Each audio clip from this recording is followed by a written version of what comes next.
জল খাবার খেয়ে বসে বসে আড্ডা মারছে। এমন নয় যে আমাদের কাজ নেই, আমার কাজ নেই, কিন্তু আমার তো বেলা কাজ,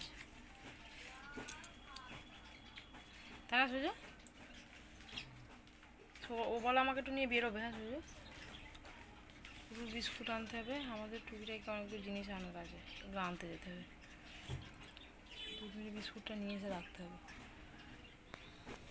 পা পা এত ফুলে গেছে না, কাজ করতে পারছি না বসে, চেয়ারে বসতেই পারছি না, যার জন্য সকালে কিছুটা কাজ করেছি, জলখাবার খেয়ে নিচে বসে আছি, যে যতক্ষণ লোক না আসে একটু তো রেস্ট নেওয়া হবে, পাগুলো একটু তো রেহাই পাবে, একটু রেস্ট নিয়ে নি, এরপর আবার এই চেয়ারে বসলে এখন মোটামুটি 3টে সাড়ে 3টে, ততক্ষণ না কেউ আসে। এবার উঠবো।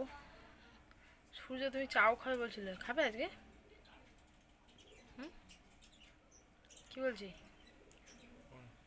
এখন দুপুরে তুমি চাউটা নিয়ে এসে সেদ্ধ করে রাখো আর পেঁয়াজ লঙ্কাটা কেটে রাখো, তাহলেই হবে। আমি কাজের ফাঁকে উঠে তাহলে বানিয়ে নিতে পারবো। আমি পুরোপুরি তো গ্যাসের কাছে আমি যেতে পারবো না, এটা হলো ব্যাপার। চলো, বসে থেকে আর সময় নষ্ট করে কাজ নেই। জানি না দুপুরে চাও খাবো না কি খাবো, যদি খাই তোমাদের দেখাবো। এবার এই যে কম্পিউটার আমাকে ডাকছে, এবার উঠি।